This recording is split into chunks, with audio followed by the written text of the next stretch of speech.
Student, hope so all of you are fine. Today we will discuss about cell theory. Previous lecture में हमने क्या पढ़ा था, history and formulation of cell theory के बारे में। तो आज हम सेल थ्योरी के बारे में पढ़ते हैं कि सेल थ्योरी क्या थी, जो साइंटिस्ट ने इतनी रिसर्चेस के बाद जो पेश की थी। वो बेसिकली 3 पॉइंट्स थे जो लास्ट एट द एंड जो थे वो ऑब्जर्व किए गए, प्रोड्यूस किए गए, वो 3 पॉइंट्स थे। सबसे पहले ये उन्होंने बताया कि जितने भी ऑर्गेनिजम्स हैं वो बने होते हैं एक या एक से ज़्यादा सेल से मिलकर। All organism are composed of one or more cell. यानी कि अगर सिंपली मैं इसकी बात करूं तो जितनी भी ऑर्गेनिज्म है एक से ज़्यादा सेल से मिलकर बनी होती है। यानी कि हर ऑर्गेनिजम्स के अंदर million plus trillions of cells पाए जाते हैं। उनमें सिर्फ एक ही सेल नहीं पाया जाता, millions plus trillions of cells मौजूद होते हैं जिनके अंदर डिफरेंट ऑर्गेनेलिज होते हैं और उन डिफरेंट ऑर्गेनेलिज का डिफरेंट स्ट्रक्चर होता है। उसके बाद जो इसका सेकंड पॉइंट जो था वो ये था कि जितने भी सेल हैं वो प्रीवियसली एग्जिस्टिंग सेल से मिलकर बने होते हैं। सेल्स arise from previously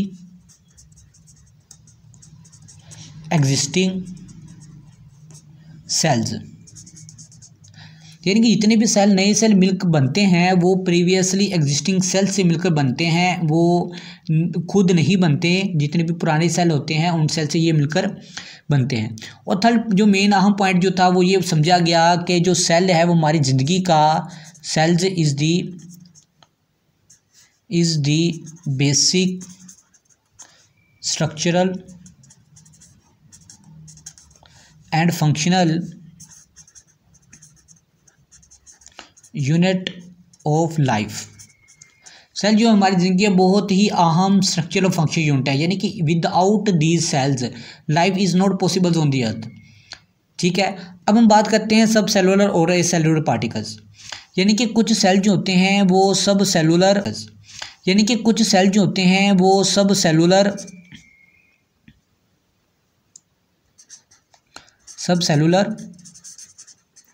और ए सेलुलर पार्टिकल से मिलकर बने होते हैं,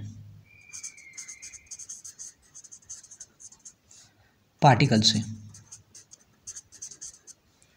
सब सेलुलर ए सेलुलर पार्टिकल से मिलकर बने होते हैं। इसका मतलब क्या है? अब सब सेलुलर पार्टिकल का मतलब ये है कि अब देखें कि फर्स्ट पॉइंट के मुताबिक, जो फर्स्ट पॉइंट साइंटिस्ट ने दिया था कि जितने भी ऑर्गेनिजम्स हैं, all organisms are composed of one or more cells. Organisms are composed of one or more cell. अब देखिए ऑल ऑर्गेनिजम्स की बात की है, लेकिन अगर हम वायरस की बात करें, प्राइयॉन्स की बात करें, वायरोड्स की बात करें, तो ये बेसिकली ये ऑर्गेनिजम्स के ही हैं, लेकिन ये सेल से मिलकर नहीं बने होते। ये मिलकर बने होते हैं सब सेलुलर और ए सेलुलर पार्टिकल से मिलकर बने होते हैं।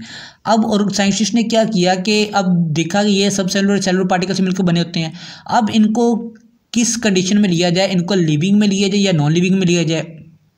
बेसिकली इनके अंदर लिविंग की भी खसूसियात पाई जाती हैं और नॉन लिविंग ऑर्गेनिजम्स की भी खसूसियात पाई जाती हैं। अब मिसाल के तौर पर ये क्या करते हैं कि वायरस अगर बॉडी के अंदर दाखिल हो जाए तो वो क्या करता है कि अपने इंक्रीज इन नंबर तादाद को बढ़ाता है और ये एक जनरेशन से दूसरी जनरेशन में ट्रांसफ़र हो जाता है। यानी कि एक ऑर्गेनिज्म से दूसरे ऑर्गेनिज्म में भी चला जाता है। तो बेसिकली ये इसके अंदर लिविंग और नॉन लिविंग दोनों की खसूसियात थी।